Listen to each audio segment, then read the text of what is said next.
বন্ধুসকল অসমীয়া ফেক্ট ৱৰ্ল্ডৰ প্ৰতিটো ভিডিঅ'ই আপোনালোকে ভালদৰে চাব নিশ্চয় কিবা শিকিব সক্ষম হ'ব কাৰণ আমাৰ এই চেনেলত মই হিৰণ্য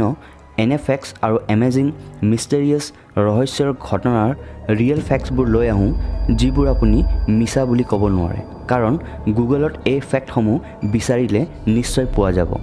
এনে এটা ৰিয়েল ঘটনা মই লৈ আহিছোঁ আজি এই ভিডিঅ'টোত সো বন্ধুসকল ভিডিঅ'টো শেষলৈ চাব যাতে ৰিয়েল ফেক্টটোনো কি আপুনিও গম পাব সক্ষম হ'ব আহক ভিডিঅ'টো ষ্টাৰ্ট কৰোঁ ষ্টৰিটো হৈছে দ্য লষ্ট ফ্লাইট ষ্টৰিটো একেবাৰে ৰিয়েল আৰু ইয়াৰ চৰকাৰে প্ৰতিটো কথাই খুব কনফিডেন্সিয়েল ৰাখিছিল এই ঘটনাটো হৈছিল 4 ছেপ্টেম্বৰ 1954 যেতিয়া চিণ্ডিয়াগোৰ এখন ফ্লাইট EWA 513 ৱেষ্ট জাৰ্মানীৰ এখন এয়াৰপৰ্টৰ পৰা 92 জন যাত্ৰী হৈ ব্ৰাজিলৰ এখন সৰু চহৰ পৰ্টো এলগিৰালৈ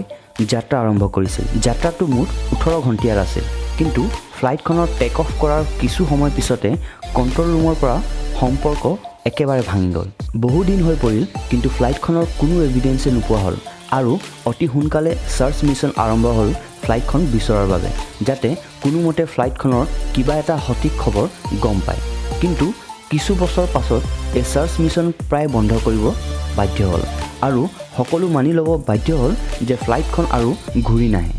সেই সময়ত অকস্মাত ফ্লাইটখন গায়ব হোৱাৰ বাবে সকলোৰে ভিন্ন ভিন্ন মতামত আছিল চেণ্টিয়াগো এয়াৰলাইনৰ লাহে লাহে বেয়া দশা আহি পৰিল আৰু কিছু বছৰ পাছতে এই এয়াৰলাইনটো হঠাৎ বন্ধ হৈ পৰিল কিন্তু আটাইতকৈ আচৰিত কথাটো হ'ল যে এই 92 জন ফ্লাইট যাত্ৰী আচলতে গ'ল ক'ত বন্ধুসকল ইয়াৰ পাছত এনে এটা টুইষ্ট আহি পৰিল এই ষ্টৰিটোত আপোনালোকে শুনি নিশ্চয় আচৰিত হৈ পৰিব আৰু ভাবিব বাধ্য হৈ পৰিব যে এইটো কেনেকৈ পচিবল হ'ব পাৰে চেণ্টিয়াগো EWA 513 বিমানখন গায়ব হোৱাৰ 35 বছৰ পাছত 12 অক্টোবৰ 1989 ৰাতিপুৱাতে পৰ্টো এলগিৰাৰ ৰাডাৰত এখন আননন প্লেন দেখা পোৱা গ'ল যি পৰ্টো এলগিৰাৰ এয়াৰপৰ্টত লেণ্ডিং কৰিব গৈ আছিল এয়াৰপৰ্টত বহি থকা এয়াৰলাইনৰ ষ্টাফকেইটাই প্লেনত চেণ্টিয়াগোৰ নাম দেখা পাই আচৰিত হৈ পৰিল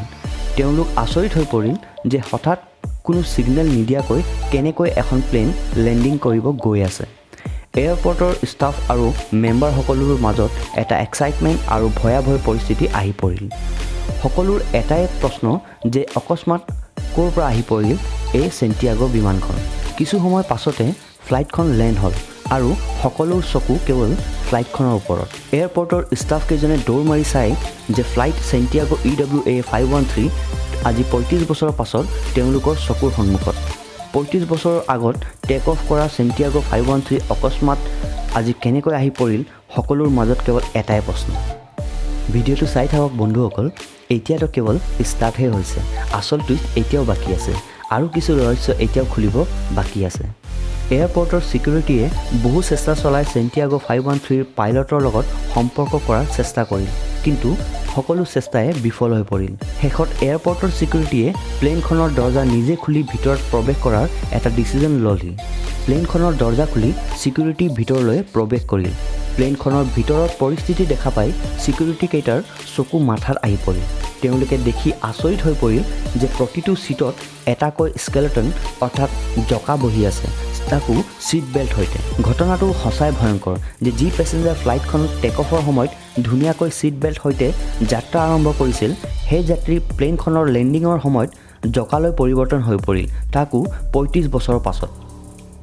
ভিতৰৰ এনে ভয়াৱহ পৰিস্থিতি দেখা পাই সকলো ছিকিউৰিটি আচৰিত হৈ পৰিল যে আচলতে এইবোৰ কেনেকৈ হ'ল তাকে জানিব সকলো ছিকিউৰিটিয়ে পাইলটৰ দুৱাৰখন খুলিব চেষ্টা কৰিল আৰু পাইলটৰ কেবিনত প্ৰৱেশ কৰিল কিন্তু এয়া কি পাইলটো জকা হৈ আছে আৰু এতিয়াও পাইলটৰ হাতখন প্লেনৰ নেভিগেশ্যন পেনেলত আছে এই গোটেই ষ্টৰিটো ইয়াৰে চৰকাৰে কনফিডেন্সিয়েল ৰাখিল আৰু কাকো জানিব নিদিল যে আচলতে চেণ্টিয়াগো EWA 513 লগত কি হৈছিল এতিয়া এই ঘটনাৰ বাবে বহু কথাই আহি পৰিল যে কিয় তেওঁলোকৰ চৰকাৰে এনে এটা কথা সকলোৰ সৈতে লুকুৱাব চেষ্টা কৰিল